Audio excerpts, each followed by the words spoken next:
হরে কৃষ্ণ, রাধে রাধে। প্রিয় ভক্তবৃন্দ ও আমার প্রিয় গাইজ, বাংলা অমৃত কথা চ্যানেলে আপনাকে স্বাগত। প্রতিবারের মতো এবারও নতুন একটি একাদশী বার্তা নিয়ে এসেছি এই ভিডিওতে। আগামী 31শে জুলাই বুধবার কামিকা একাদশী ব্রত রয়েছে এবং এই ব্রতের পালন রয়েছে তার পরের দিন অর্থাৎ 1 আগস্ট বৃহস্পতিবার সকাল 5টা 6 থেকে 9টা 30 মিনিটের মধ্যে এই ব্রতের পালন করা হবে।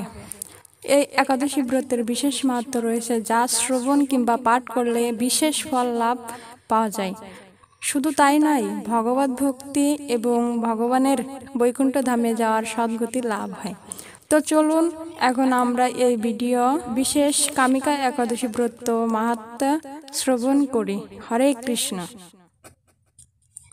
শ্রাবণ কৃষ্ণপক্ষিয়া কামিকা একাদশীর কথা ব্রহ্ম বৈবর্ত পুরাণে যুধিষ্ঠির শ্রীকৃষ্ণ সংবাদে বলা হয়েছে।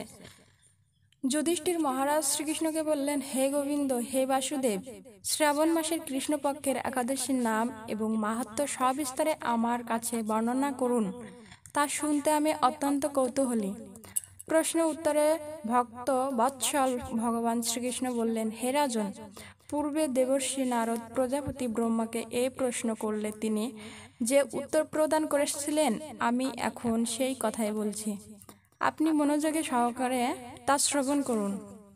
একসময় ব্রহ্মার কাছে ভক্তশ্রেষ্ঠ নারদ জিজ্ঞাসা করলেন, হে ভগবান, শ্রাবণ মাসে কৃষ্ণপক্ষিয়া একাদশীর নাম কি? এর আরাধ্য দেবতাকে? সেই ব্রতের বিধি বা কি রকম এবং এই ব্রতের ফলে কি পুণ্য লাভ হয়, তা সবিশেষ জানতে ইচ্ছা করি।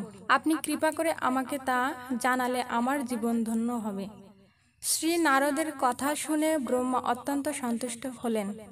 তিনি বললেন, হে বৎস, জগৎ জীবের মঙ্গলের জন্য আমি তোমার প্রশ্নের যথাযথ উত্তর দিচ্ছি, তুমি তা শ্রবণ করো।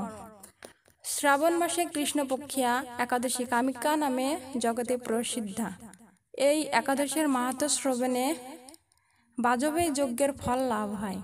ভগবান শ্রীহরির পূজা অর্চনা অপরিমিত পূর্ণ ফল প্রদান করে। গঙ্গা, গোদাবরী, কাশী, নৈমিষ্য, অরণ্য, পুষ্কর ইত্যাদি তীর্থ দর্শনের সমস্ত ফল একমাত্র কৃষ্ণ পূজার মাধ্যমে কোটি গুণ লাভ করা যায়। সাগর ও অরণ্যযুক্ত পৃথিবী দানের ফল, দুগ্ধবতী গাভী দানের ফল অনায়াসে এই ব্রত পালনে লাভ হয়। যারা পাপ পুণ্য সাগরে নিমগ্ন, এই ব্রতই তাদের উদ্ধারের একমাত্র সহজ উপায়। এই রকম পবিত্র পাপনাশক শ্রেষ্ঠ ব্রত আর জগতে নেই। শ্রীহরি স্বয়ং এই মাহাত্ম্য কীর্তন করেছেন। রাত্রি জাগরণ করে যারা এই ব্রত পালন করেন তারা কখনোই দুঃখ দুর্দশাগ্রস্ত হন না। এই ব্রত পালনকারী কখনো নিম্ন যোনি প্রাপ্ত হন না।